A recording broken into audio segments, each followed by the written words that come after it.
ఏం పనులు అడగన్నట్టు అడుగుతారు మీరు.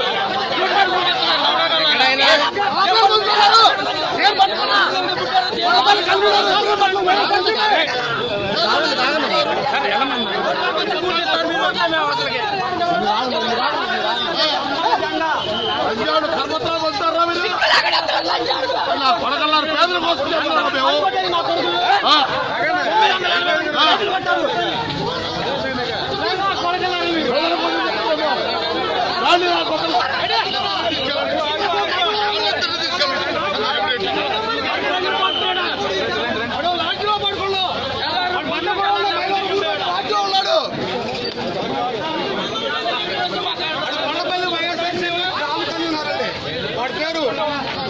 రీతిలో ధ్యానంలో మాగారు అభివృద్ధి చేస్తుంటే ఊరుకొట్టలే ఆయన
నేను వెళ్ళిపోయాను నిన్న.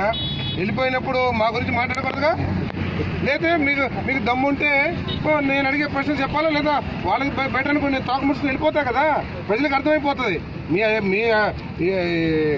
మీ డౌట్ వీళ్ళందరూ వస్తే అక్కడ లా అండ్ ఆర్డర్ ప్రాబ్లం వస్తా అనుకుంటే వీళ్ళందరూ వదిలేసాను. మీ వ్యాన్లో వస్తాను నేను, మీ వ్యాన్లో నుంచే మాట్లాడతాను. నేను కింద కూడా దిగను.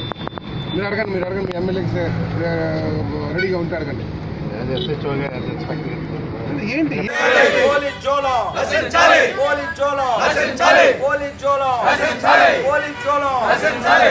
చేయాలి సాగర్ జలాలు వెంటనే, విడుదల చేయాలి సాగర్ జలాలు వెంటనే, ఇవ్వాలి మొక్కజొన్న రైతులకు సబ్సిడీ, ఇవ్వాలి మొక్కజొన్న రైతులకు సబ్సిడీ, ఇవ్వాలి మొక్కజొన్న రైతులకు సబ్సిడీ. వ్యాన్ నుంచి కింద కూడా దిగను. ఇప్పుడు జన్మభూమి అంటే ప్రభుత్వం ఏం చేస్తుంది, ఏం చేసింది వాస్తవాలు చెప్పాలి ప్రజలకి. అబద్ధాలు చెప్పకూడదు కదా. ఇప్పుడు అక్కడ మాకు సపోర్ట్స్ ఉన్నారు, వాళ్ళందరికీ అన్యాయం జరుగుతుంది. ఎవరు ప్రశ్నించాలి చెప్పండి, మీరు చెప్పండి. పోనీ నేను రాసిస్తాను, లేదా మీరు వెళ్ళి వస్తారా? సార్ గారు ఇట్లా పలానా వాళ్ళకి అన్యాయం జరిగిందంట, మీరు చేస్తారా లేదా ఎమ్మెల్యే గారు, ఇది ఆధారాలు చూపిస్తున్నాడు అని చెప్పేసి మీరు అడిగినట్లయితే కూర్చుంటారు. ఇప్పుడు నేను ప్రజల తరఫున నేను వైఎస్ఆర్ కాంగ్రెస్ పార్టీ అధ్యక్షుడిగా ఈ గ్రామంలో ప్రజలకు జరుగుతున్న అన్యాయం కానీ లేకపోతే నష్టం కానీ దాన్ని ప్రశ్నించే హక్కు మాకుందా లేదా చెప్పండి మీరు. లేదా ప్రభుత్వం నుంచి ఉత్తర్వులు ఉన్నాయండి మాకని చెప్పండి మీరు. లా అండ్ ఆర్డర్ అనేది మీరు క్రియేట్ చేసుకుంటున్న ఒక బూచి. ఇక లా అండ్ ఆర్డర్ ఏం క్రియేట్ కావట్లేదు. మీరు తోసేసి తోపులాట్ చేస్తారు చెప్తే మీరు మేమేమి చెయ్యం. సరిగా చెప్పండి. అనుమతి సార్ మీ జీబులో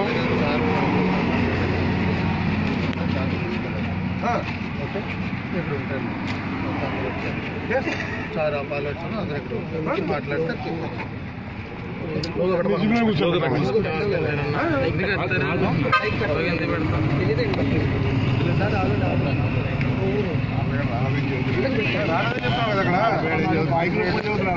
సార్ మీరు అక్కడ కూడా కలవాలి ఇబ్బంది పడతాం. మా ధర్మం కాదు కదా.